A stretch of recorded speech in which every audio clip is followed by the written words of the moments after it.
Welcome to session number 6. This is the final one we're going to do. I'm just seeing in the bottom corner of the screen there, I've had a haircut in the garden and I'm not sure about it. Looks a bit short to me, but there we go. In this session, we're going to be talking about your data collection and considering how you can modernize your data collection and how that can help with modern forms of data presentation as well. We've got a picture on the screen here of Skegness, and this is where we have one of our fieldwork centres just north of the pier, just kind of above my head really, up there. And Skegness is a fantastic place for looking at coastal management, and also obviously it's a place that's really developed around the tourism industry, but it's a place with quite a bit of deprivation and lots of social challenges as well. So there's lots of issues that we explore when we do our A-level and our GCSE studies there. So if you're close to the Skegness coast, get in touch, and we would love to, when things are back to normal, work with you on the beach or in the town in this location.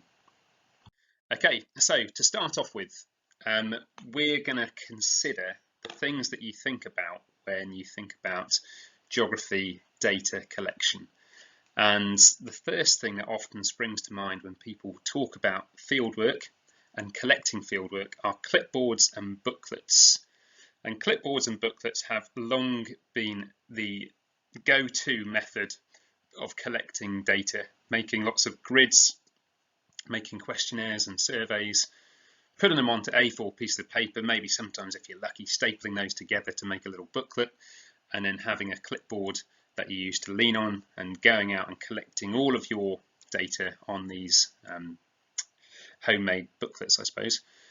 And that's absolutely fine. And there is definitely still a place for using clipboards and booklets in geography, but very often people perhaps don't consider using the technology that you've got in your pocket, and most of you will probably have access to a smartphone or a mobile phone of some type, and the power and technology within those devices that we have in our pockets are huge. And when you compare that to the power and technology of a piece of paper and a pen, then sometimes it's like chalk and cheese. And I think now is the time really for us to, rather than being, afraid of the technology that exists in the 21st century, that for fieldwork in particular, we need to embrace it. And it can create huge opportunities, and it can give us the opportunities to not only help with our data collection, but definitely help create more modern and better, frankly, forms of data presentation. So in this session, I'm going to talk a bit more about using technology in your fieldwork and give you a bit more of an idea about how you can do that, but also a bit more of an idea about why you should do that as well, and why using technology can create better fieldwork projects. So just while I'm on this screen, I thought I'd just highlight to you this thing on the right hand side of the page. This is something that I'm sure you've seen before. It's called a word cloud. And I wanted to make a word cloud just to show some of the different geographical equipment that we use on our fieldwork courses.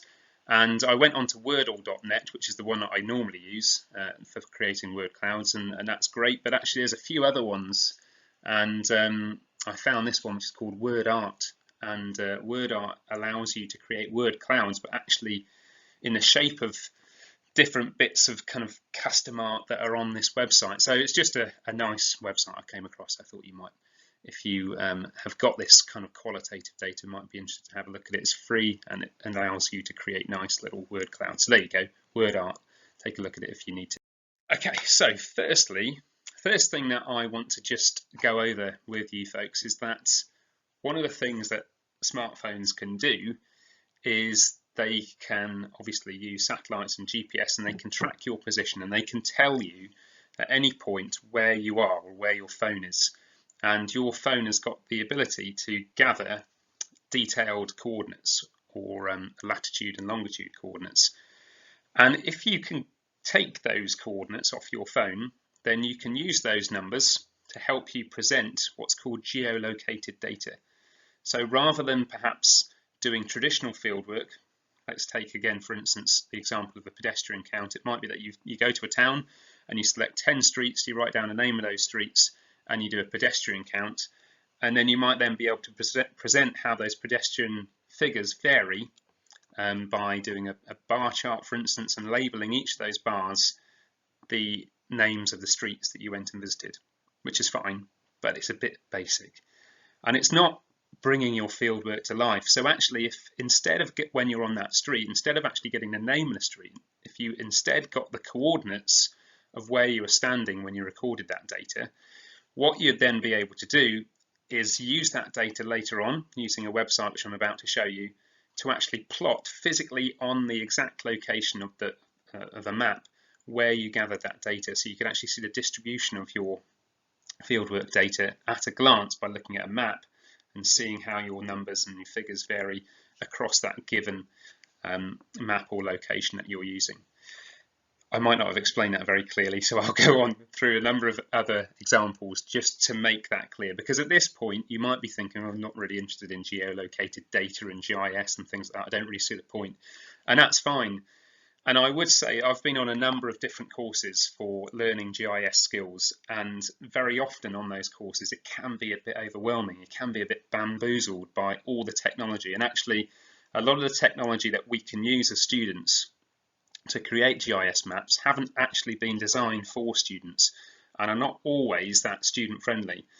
And so sometimes I think it's important just to kind of pick out the basics and just try and grasp the basics of making a simple GIS map, which is what I'm going to try and do with you guys now, because it is actually, if you just stick to the basics, a very straightforward thing to do, and you will be able to, within the next 15 minutes, to be able to produce your own GIS map. And those look great in NEAs. They're high-level bits of presentation, and they're well worth sticking with as I go through this explanation, even if I've not started all that clearly. So the first thing that I would like you to do with your phone is to try and work out how you gather the latitude and longitude coordinates off your phone. Now, the example that I've got on the screen here is for an iPhone, and that's getting your latitude and coordinates off Google Maps. But if you just type into Google, how do I get latitude and longitude off my phone, it would be slightly different, probably for an Android and an iPhone, and perhaps slightly different depending on what maps setting you're using. I think actually there's a few apps that allow you just to get your latitude and longitude. I think some iPhones have got a compass app that are already kind of designed into it. So just take a few minutes and see if you can work that out. It is possible, so just persevere until you can get it. But your latitude number is normally the one that comes first and is normally 52 or 53 or 51 point something, and your longitude number is the one that comes second and is normally 1 point something. Generally for ArcGIS you could gather maybe up to 4 or 5 decimal points. You don't necessarily need to write down 7 or 8 or 9 decimal points. 4 or 5 is fine. So the reason that we're starting to think about this idea of using geolocated data is because essentially it gives us the opportunity to make better quality data presentation. And very often when students have done fieldwork previously at GCSE or at Key Stage 3 and they've been told to present their data, they very often default to the same formats, whether it's a pie chart or a bar graph or sometimes a choropleth map, or line graphs, for instance. These are fine, but there are different ways of presenting your data in perhaps a more engaging format. And that's the purpose of, well, not the purpose, but it's one of the benefits of GIS, is that you can make your data much more relevant by showing where you collected that data from. So on the screen here, I've got a couple of examples of GIS which has been homemade by students and looks really modern, really engaging, and crucially shows the data that students have gathered in the exact location where they gathered it from. And those do look advanced, I would say. They're bits of presentation that would definitely impress an examiner. They would impress me if I saw those and I'd say, oh, look at this, this is great. The student is using modern technology and presenting their data in a modern format that's really visual and clear and beneficial and impressive, and it's colourful as well, which is nice. So using your phone to gather the latitude and longitude of where you're gathering your data is really useful because it will allow you to create your own GIS maps, and this is what I'm going to show you how to do in a second. So a couple of tips. your presentation, I would say your presentation section in your studies should look good. They should look appealing, accessible, engaging to read. And these images here are definitely more appealing to read and interpret than a pie chart or a bar graph or a line graph, because they're showing us where we collected that data, and they're making that data relevant to our study, much more relevant to the actual physical landscape in which we're doing our fieldwork. And again, just to reiterate this, your data presentation section is a section where you can include colour and creative sources, and it doesn't just have to be GIS maps like this, but there can be other sources of information like infographics, which I'll touch on later, which can help engage the reader and also help present the data that you've gathered in a much more engaging format. So to start off with, what I'm going to introduce you to is this website here called ArcGIS Online. And this is a beast. It's a fantastic tool. ArcGIS is an incredible resource that's not just available to teachers and to students, but lots of anyone, essentially. When you search for ArcGIS, this is the result that you get. You click on Google, this will take you to this page. And you can see on that page that kind of almost draws you into signing up to it. And you can sign up to it, and perhaps a number of you will already be signed up with an account at ArcGIS. And if you have that, by all means log in. But it isn't an essential. You don't have to sign up to it, and you don't have to commit to having an account. It's free at the moment, I think. But I would suggest that the easiest thing for you guys to do for what you need to do and getting started with the basics of ArcGIS is just simply to click on the map word up there on the top kind of toolbar.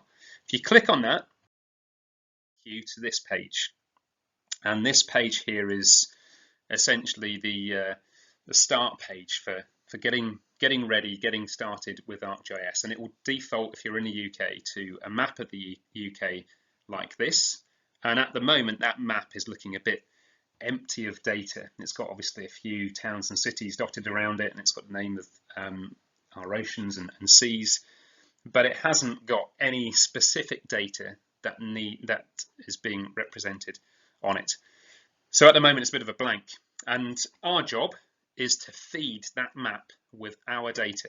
And if we give that map our information, then it will present the data that we give it in the exact location that we collected that data. So here's how you do that. First of all, using your phone, you can collect the latitude and longitude of every single bit of data that you gather. And that, for instance, if we're doing things like traffic counts, environmental quality surveys, pedestrian counts, that can be something that you can just write down into a list like this, and you might have site number 1. First of all, I'm going to gather my latitude and longitude for my position at site number 1, and then I'm going to do my survey. And you can see here that ultimately this student has been able to go back to their computer, has opened up Excel, and in Excel then they've just made a basic template. So this is what ArcGIS wants. It wants a template like this of information. In your first column heading, type in the word latitude. In your second column heading, type in the word longitude. And then in the third column heading, just to get you started, type in the name of whatever it is that you've collected. So in this instance, it's pedestrians, but that could be anything there. And then fill in that grid with the latitude and longitude and the results that you gathered that were relevant to the fieldwork that you've done. From this point, it's important then that before you try to add this information into ArcGIS, that you save this as a file, save it somewhere that's accessible. But importantly, when you save it as a CSV file. If it's not saved as a CSV file, then it won't be recognized in ArcGIS, and it's just the format that ArcGIS likes. So save it as a CSV file somewhere where you can access it. So I've saved mine on my desktop here. It's a very uncluttered desktop. Doesn't always look like that, but I wanted to unclutter it so it looked like, so it was clear that you could see what I mean by saving this file somewhere that it's accessible. So it's on my desktop there. My next job then would be to pull up ArcGIS again. So that was like that, if you remember. And then simply all I would do is I'd grab that file and drag it and drop it onto the map over here. And then I'd cross my fingers and hope that the magic happens, and it does. And eventually when the page then loads, it will transfer or transform the map in front of you from a UK one to a more localized one to where you've collected your data, and you will have your data represented initially by these kind of orange coloured proportional symbols. So that's the default map that ArcGIS presents your data in. But you'll see down the left-hand side of the page that all of a sudden there are lots of different kind of options, and those options are things that you can explore through, and you'll become very quickly confident at just kind of tweaking those and playing around with those. And you can change the color of those proportional symbols, you can change the shape of those symbols, you can click on the heat map section and turn it into a heat map, which is really good for things like pollution levels or environmental quality or things like flood risk even. So once you've got the data in there, you can play around and make this map completely bespoke to you. The other things that you can do is you can change the base map, and you can make those symbols bigger or smaller, and ultimately you can really be creative in making this map, which is also a form of presentation. It's not just a map, it's now a map with data on it, and therefore we would class that as a piece of GIS. And you then got that to use in your NEA. So what we normally encourage students to do is that when they've completed, fiddled and tweaked their map, that they screenshot it, they crop it, and they paste it into a Word document, and then it's then very easy to add other things onto that map that they've created. So this one here, we're often asked this question about doing longshore drift tests. What's a good way of presenting longshore drift data? Well, again, it's up to you how you do it, but we came across this example that a student did a few years ago, and I thought it was brilliant. Really creative way of presenting longshore drift data.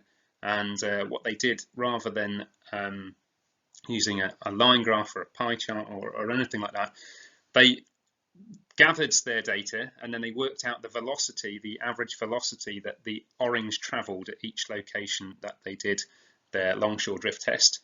And they also had the latitude and longitude for each location where they threw those oranges into the sea. And so in their Excel document, they typed in the latitude and longitude, and then the third column was to represent the average velocity that the orange was travelling.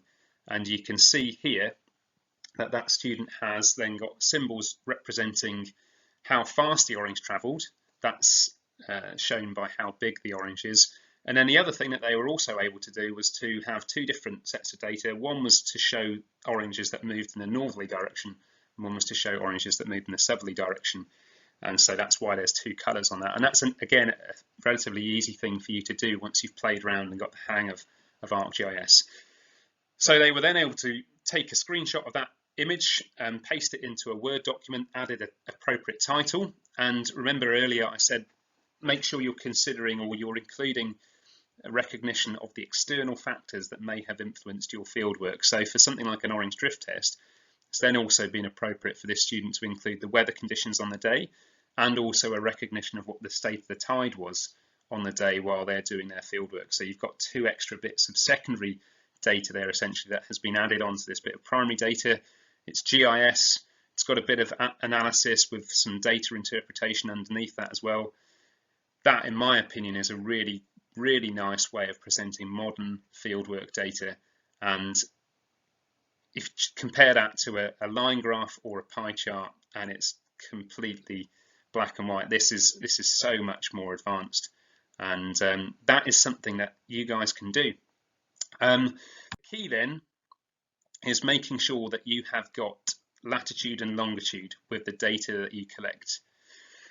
So this is something that we, a few years ago, were quite passionate about in terms of trying to modernise. We were, wanting to move away from this idea that fieldwork is all about clipboards and paper booklets, and kept on looking at our phones thinking there's got to be a better way of collecting fieldwork data, and there absolutely is. And at the moment we underutilise our phones, and I think it's about time that we've started to embrace those and to use more modern technology to gather our data to make data presentation easier. So the principal idea of JGFieldwork, the Fieldwork app, was to enable students to geolocate their data by automatically tagging their data that they collect with the latitude and longitude coordinates. So all the data that you gather using JGFieldwork has got the latitude and longitude coordinates automatically stamped on it. What happens with JGFieldwork when you're collecting your data is that behind the scenes, these Excel spreadsheets that I showed you are gathered for you and are built for you as you're logging your data. Ultimately, what you're able to do with those files then is you are sent them automatically upon completion of your fieldwork.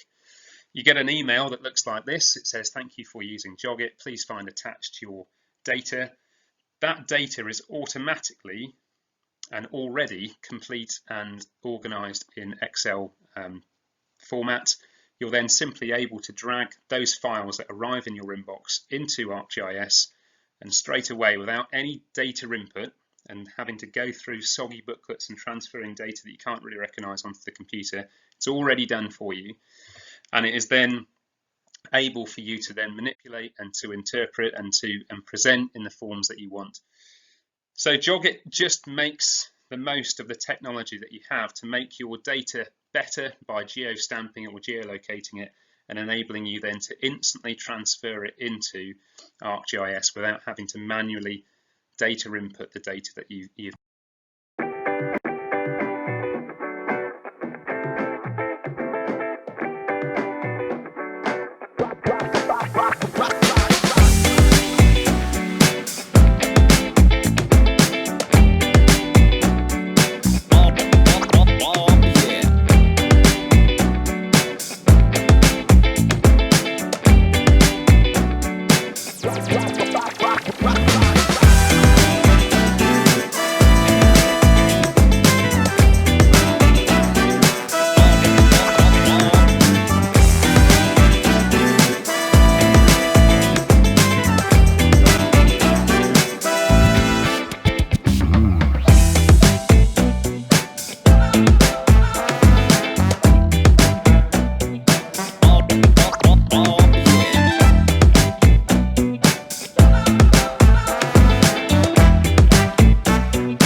Okay, so we're really happy with how JGFieldwork has turned out, how it operates, and massively happy with the feedback that we've had from students and teachers that have used it over the last year. And we will acknowledge that on JGFieldwork there are some methods that have the criteria on it fixed, and therefore it's not necessarily completely appropriate at an NEA level to be using those with fixed criteria. And it might well be that you look at some of those methods and you just gain a bit of an idea or inspiration from them, and then you create your own. You make your own bespoke method from that. But actually about 25 of the 35 methods are completely appropriate to use, and they don't have set criteria, and essentially they're just counters, and they're counters that enable you to complete a number of different surveys, whether they're river-based, coastal-based, or urban-based. So I'm just going to talk through how you go about using JGFieldwork. It is pretty self-explanatory, but I'll go through some of the basics with you. So when you have the app downloaded, and you can get it off the Apple Store or the Google Android store. And this will be the first page that comes up after kind of a brief introduction. And so this is your home page for Jog It. If you wanted to, you could click on the top one there that says try Jog It, and you can just explore the different methods that you can do and just see what the app offers. But when you're actually ready and you've got the experience of what ones you're going to use, click on Start New Fieldwork. When you've done that, it will prompt you to enter in your name for this fieldwork, so it might be NEA Data Collection Day 1. Enter in your email address. This needs to be an email address that you can access, so if it's a school one or a work one, then make sure that you've got access to it when you need to. So at home, if you're planning to do your data presentation at home. So you can actually add in a couple of email addresses there. It might be that your teacher wants a copy of your fieldwork, so you can add in as many as you want there. Once you've added in a valid email address, the Start button will turn from grey to green. That means you can then select that button. That then allows you to proceed onto this page here. This page is a scrollable page that you're able to go up and down on, and simply you just need to tap on the methods that you are intending to use on that day, and they will then be built into your electronic fieldwork booklet. So you can tap on as many as you want. Then on the next screen, it will tell you which methods that you've selected, and if you've accidentally selected one that you don't want, you can delete that there. If you want to go back at this stage and add another one, you can do by clicking the back button on the top left. And then once you've done that, just slide that slider along there to say how many sites you're going to visit. It's probably a good idea to go higher than lower. So if you're not quite sure how many sites you're going to visit, then just slide it all the way across to 20, and that will enable you then to visit as many sites as you want. And if you don't visit all 20 sites, then it's absolutely fine. It will just send the data from the sites that you have been to. Again, once you've done that, click Start, and that then takes you to your own kind of, I suppose, Fieldwork homepage. The idea of this then is that you have a different, almost like an advent calendar really, you have a different kind of window for each of the sites that you have suggested that you're going to visit. By clicking on one of those sites, it will then take you to your first method, and then you'll be able to swipe left and right at that stage to the other methods that you have selected. And once you're in this zone, then you can see that the latitude and longitude comes up, and you can then start gathering your data. Where there is a save button at the bottom of those fieldwork pages, click that when you've finished, and that will then just make sure that that data is logged. On some of them that are timer based, you don't need to click save, because when the clock finishes, it automatically saves the data for you. But with things like a mood meter and environmental quality survey that you've got there, it might be that you intend to come back to that and amend it. So just click save when you have finished it, and then that will mean that that's then virtually kind of sent off and it's logged. Eventually then, when you've completed all of the fieldwork that you intend to do, it might be that you've visited 4 of your 6 sites, or that you have gone to all 6 sites and you've done everything that you want to at those 6 sites. You then need to click on Finish and Send Results. This will then come up with this next page and generate this next page where it says Send Results. And you then simply need to click on Send, and an email then will be composed to you with your results attached to it. You'll then be able to access that from your inbox, drag your data into ArcGIS, and instantly you'll be able to start creating really high-level modern pieces of data collection. Just at this point, it's well worth me just saying that if you get to this point here where it says send results, and that send button for any reason isn't there or is kind of grayed out, then 99 times out of 100, what this means is that you haven't got Apple Mail downloaded on your iPhone. So this is normally only an issue of iPhones. Sometimes it might be an issue of Android, and it just means that you need to sort out or need to download Apple Mail.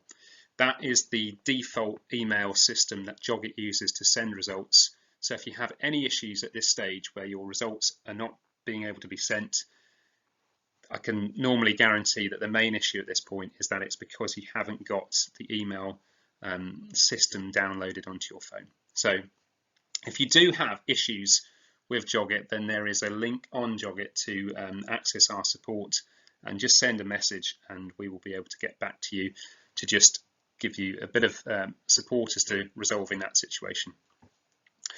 Okay, so the reason that, as we've said, JogIt and using ArcGIS is really useful is because it allows you to present and create really nice, colourful, modern, engaging pieces of data presentation. And again, these are completely up to you to customize and to make bespoke.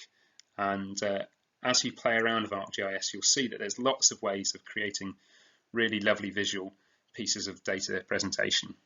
There's lots of videos that have been made from ArcGIS that are available on YouTube, and their support team is fantastic as well at helping you out with other things that you can do.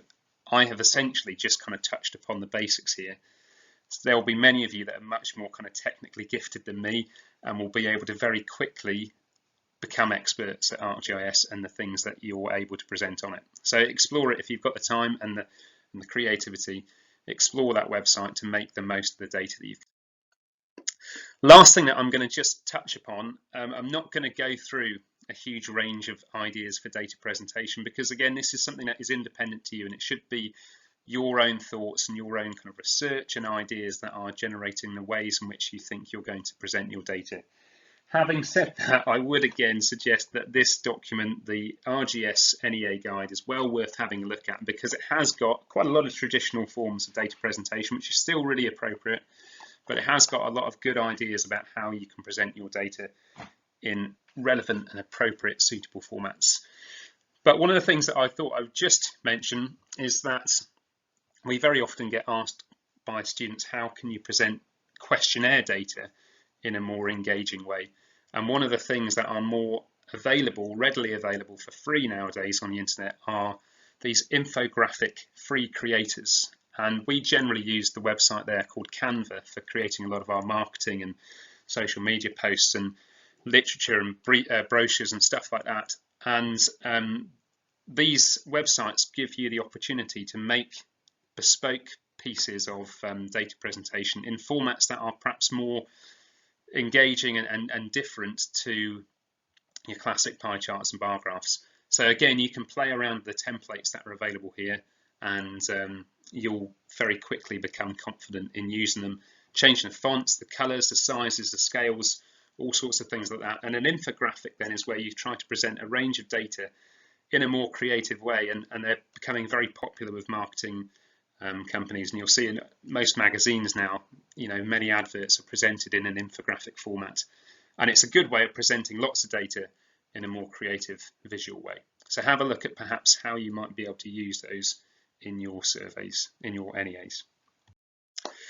Okay, so we are pretty much getting there, and the idea of these 6 videos was to help you with the planning stage of your NEA, which is a challenge. It's something that you guys are not experienced that because it's now no longer part of the GCSE. So planning at NEA is a considerable challenge, but it's something that hopefully you do now feel a bit more confident with. We've gone through that bit on the left there, that yellow box. We've kind of picked out all of those things and others, and we have covered the things that you all need to be aware of when you're planning your NEA.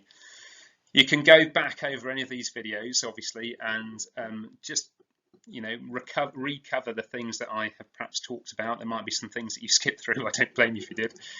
But we have covered the key aspects of the things that you will need to think about when planning an NEA. And essentially now, it is up to you to use that information to speak with your teachers and to consider what fieldwork it is that you're going to do, and then to go out and do it. And again, as I said a few times before, don't worry if it's not perfect. Fieldwork doesn't have to be perfect. You can tweak it, you can amend it, but if it's not perfect, it's fine. And you can write about that in your evaluation. So the big bit, the write-up bit, again, is something that you'll need to think about with your teachers, and I'm sure they will give you some input as to how you perhaps might tackle that. But again, that is largely independent and will need to be your own work and down to you as to how you structure it and the kind of things that you focus on. But the key thing from our perspective, particularly this year when it's difficult to access not only the support of your teachers, but perhaps fieldwork tutors as well, the key thing that we wanted to do is to help you get started on the right footing. And if you do that, it's fairer, I think, and it enables you to then write a better NEA, prepare and plan and conduct a better NEA, and you're then in a better position to do yourself justice for this part of the geography course.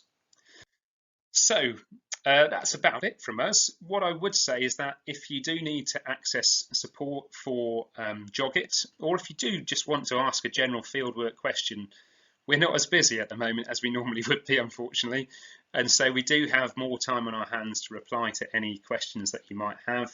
So don't be afraid to give us a message. We're on obviously all the normal ones, Instagram, Twitter, Facebook, stuff like that. We've obviously got our videos uploaded onto YouTube. Couple of other things that I'm going to shamelessly plug. We've had to adapt, like lots of businesses this year, to the changes that are happening in our country and around the world. And one of the things that we're determined to do is to be here next year and to keep going and to keep growing.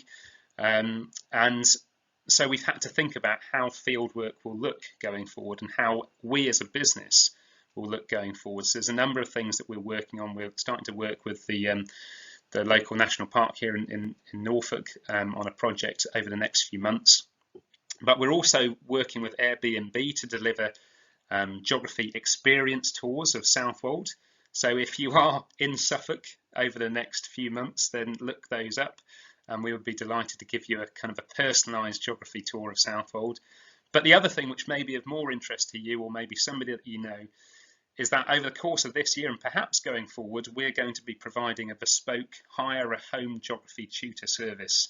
So we have all probably become familiar with things like Microsoft Teams and Zoom over the last few months. And we've realised that this is a way in which we could actually offer another opportunity to students, and we could support students virtually by giving geography tutorial support. Myself and my colleagues have taught geography at GCSE and at A-level. We've marked NEAs at A-level as well. And so we're in a strong position to be able to give you support if you need it. And over the course of this next year, there may well be a number of people who feel like that they perhaps do need a bit more support. And so on our website, if you click on that button, you'll be able to go through to a page to contact us to submit your inquiry about having access to a geography home tutor. So it's something that we'd be delighted to help you with. Okay, finally then, we want to wish you all the best with your NEA, and we're pretty confident that you have got all the tools that you need to start planning and conducting a really top quality independent investigation. We've done these sessions for free, and we're delighted to do that. It's our job to support students in fieldwork, and it's our pleasure to be able to do that even at the moment when it's not physically possible for us to be delivering our courses.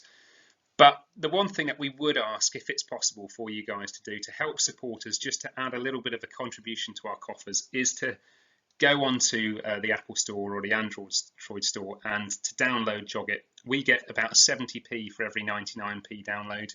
That might not sound like a lot, but every little helps, and that will help us over the next coming months just to continue to keep going, to keep supporting teachers and students, and to hopefully, when things start to improve, to be here to help deliver fieldwork in Southwold into the future and beyond. So once again, good luck with your NEAs, and hopefully see you in Southwold one day soon.